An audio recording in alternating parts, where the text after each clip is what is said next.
Well, good morning. Welcome to Integrative Preparedness. I'm Steve Smith. It's a beautiful day out today. We had rain last night, which means that I don't have to water the gardens, which makes me happy. And we've getting rain just about every day here lately. Welcome to everyone. Welcome to all the new people too. The both of the channels are just growing like weeds. Both Integrative Preparedness and American Reversion, and they're slightly different. If you're not with me on American Reversion, we go into different stuff over there. You might want to join us over there. I know a lot of you are, but those who aren't, you might want to, because you'll find things that are probably interesting to you. The first thing, so welcome to everyone, welcome to all the new people, and welcome to everybody who is coming on with us on Patreon. Patreon is just exploding. I never expected it to get this big, but it is, and it's because we cover stuff over there that we don't cover on the YouTube channel because we can't. If I put that stuff up on YouTube, it would either be taken down or not, or buried. Buried, and it wouldn't get out, and that's not. And besides that, it's really, a lot of it is meant for the more serious people, because of the topics. Okay, the top, we get into things that really aren't gonna. I'd say they'd be of interest. Everybody's interested in that stuff, but I would say be wasted on those who aren't really in it. Right? So welcome. If you want to come over to us on Patreon, it's just $1 a month. And I always put the links right down there and on how to come to Patreon. Just click it and you'll come over to the site. And it's right above how to order my books. And I should say this too, that because they keep loading up mine and everybody else's channels with all these ads for Sandy Hook Promise and all these other anti-gun things, that this is not brought to you by that. Please click through those. Don't watch them. But this, like all of mine, is brought to you by my book, The Reversion, and my other 4 books, The Revival, The Renewal, and Appeal to Heaven, and The Blessings of Freedom. These are about a number of things. They are about preparedness. They are about survival. They are about justice. They are about how a culture, a community should be. And this is about survival, preparing for, living through, and rebuilding after a total collapse of the country, which who knows if we're going through that right now. It's not exactly the same in here, but the lessons are the same. So if you'd like to get that, the link on how to get it on Amazon, it's available on both trade paperback and Kindle.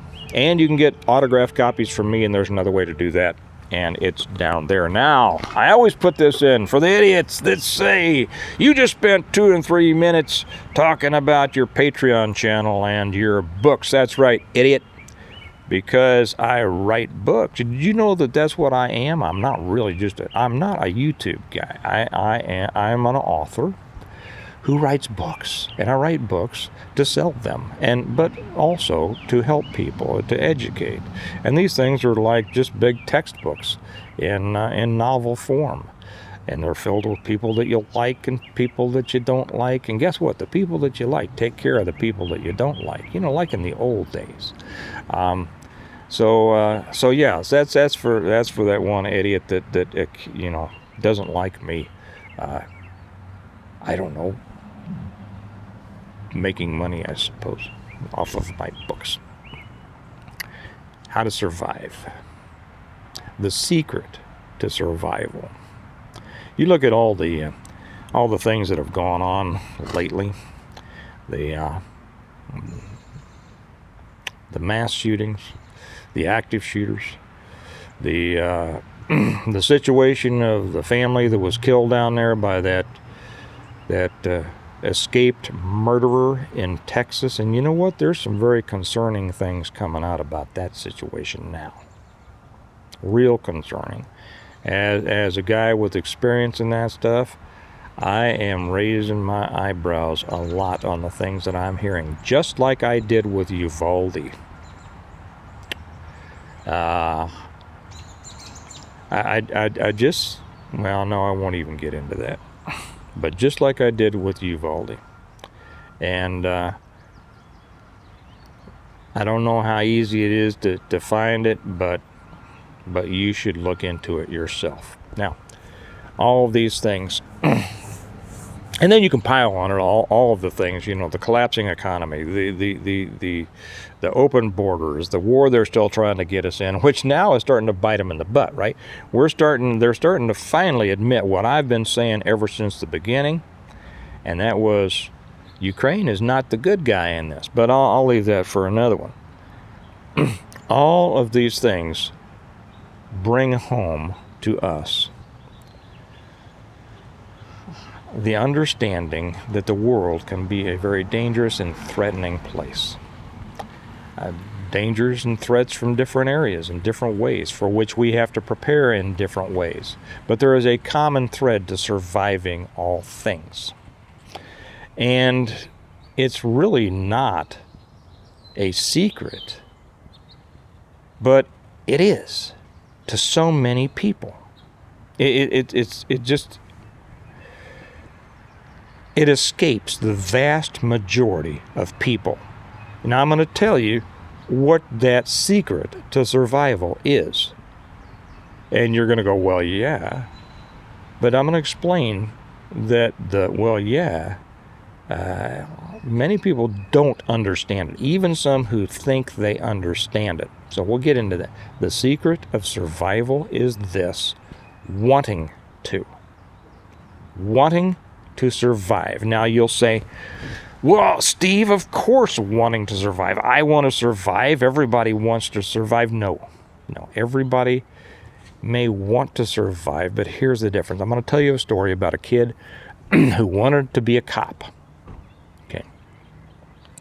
People like to talk. Let me preface it with this. People like to talk. People like to imagine. People will think, well, I want this, I want that. People want, but they won't put the work into it. And that's the difference, see, between really wanting to and just, well, I want this and I want that. The first will do what it takes to get it done. The second expects some magical want fairy to come around and grant their wish. I had a kid who, when I was still in uniform, during their academy time, they had a rotation to where they came back to the department they were going to work with, because we went through a large regional academy in Kansas City. And so there were people there from all different agencies. And for I forget whether it was 1 week or 2 week, I forget. Anyway, a short period of time, they came back to their agency and rode with somebody or did whatever the brass wanted them to. And so on this they assigned this particular kid to me. I don't know why. They didn't usually, because I worked a district on the east side of Kansas City. It was and I was not the poster boy cop. I mean, we had guys that looked super sharp all the time. They looked like troopers. They were out on the highways, and their uniforms were immaculate, and their hair was always cut just right, and their boots were shiny. You could comb your hair in their boots. That was not me. That's why I never went in the military too. I just don't like that. I don't like being made to do those kinds of things that I don't see the importance in. And so here I am. I work the ghetto, and like most ghetto cops, I mean, our boots were never shiny. They were always scuffed. Never shined them. My hair was always too long. My mustache was always too long. I always had taco sauce on my shirt. Because, I mean, when you work the ghetto, you are working, man. Or blood spots or something like that wouldn't come out in the laundry. My goal was not to be a poster boy. It was to be a cop and go after the bad guys. Who's this calling? So anyway, they put this kid with me, and he ran along. He wanted to be a cop so bad. He wanted to be a cop. But I could tell within a couple of days that he was all into the being it not the doing it. That makes sense? Okay. He wanted to be a cop. He saw himself as a cop. He saw himself as a great savior of society. He saw himself looking good in the uniform and the badge and everything like that. And he saw himself carrying a gun, and he was just like a little kid every time he'd show up. And so, he went back to his. We got through that period 1 or 2 weeks, and he went back to the academy. He made it through the academy. But during the rest of the academy, sometimes he would sneak out and meet me and call me and meet me in my district and want to ride around with me. Well, that wasn't exactly, kosher, but, I did it anyway, kind of took him under my wing. Well, he just wasn't making it. And when they asked me my opinion, I said, nah, he's not going to make it. He's not going to. I think they let him come out of the academy, and he was out for a very short time. And then one day I got a call, and it was him. And he said that he had been let go. And the dude was choking, man. I mean, he was sniveling. He says, "Can I come talk to you? Can I come talk to you?" I said, "Well, come on, So he came over to my apartment, and I gave him a beer, and we sat down, and the kid was in tears. He was singing the blues and crying and whining, and I just want to be a cop, and I just want to, but I know that I can do it, but they just, they washed me out, and I just, I was not. I mean, I felt for the kid. You feel for anybody who doesn't, who has a dream. But see, that's what it is. That's the difference. It's a dream. It's not a goal. A goal is something you work for until you get it. A dream, something that stays out there in dreamland. I dream about this. I'm going to be the best cop in the world. I'm going to be the best survivor in the world. I have the most guns. I have the most rice and beans. I have all these things. And so I just sit there and listen to him, and he was just sure that I could do something to get him back on, and then I'm sure that there wouldn't have been anything I could do. They'd made their decision, but I told him straight off. And also he probably, assumed that I would be, empathetic to him. And I was just straight with him. I said, "Well, man, it's over. It's not going to happen. Maybe you can, find some small department to go on somewhere and, take another shot at it. But no, this is over. This is over." And he sat in my apartment for hours, whining and drinking beer until finally I don't remember whether I told him to go home or he just cried himself out. But that's kind of the way it is with a lot of people in preparedness. They have this idea. They talk it. Yes, we know. I know that preparation is important. And whenever one of these news items come out about shooting, oh, that's terrible. I've got to buy another gun. I've got to buy some more ammo. I've got to do this. Or the food shortages are coming. Okay, I've got to buy more ramen noodles. I've got to buy more rice and beans. I've got to put more in my garden. Well, all those are good things. All those are good things. But the thing is that that's the dream part. That's the checking of boxes without checking, and before checking, you can't check it until you've fulfilled it, without building the most important thing, the secret, and that is actually wanting to. When I taught active shooter, I said the person who survives is the one who is determined to survive. The one who wins the fight is the one who is determined not to lose and to win. The person who successfully comes out the end of any hard training program is the one who is determined to do so.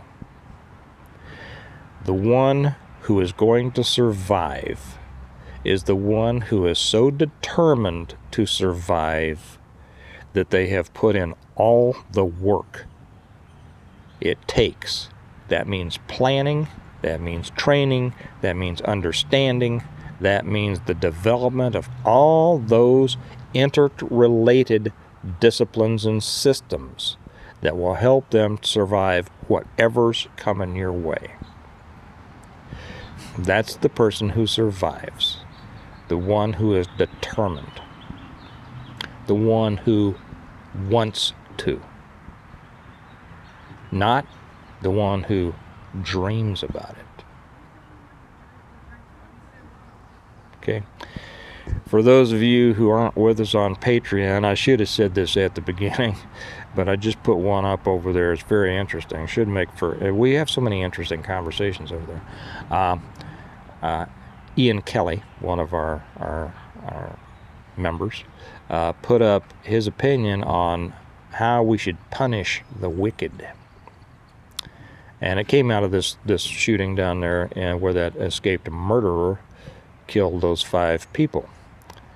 And he says, and many of us have said, we have to do something. We have to reintroduce justice.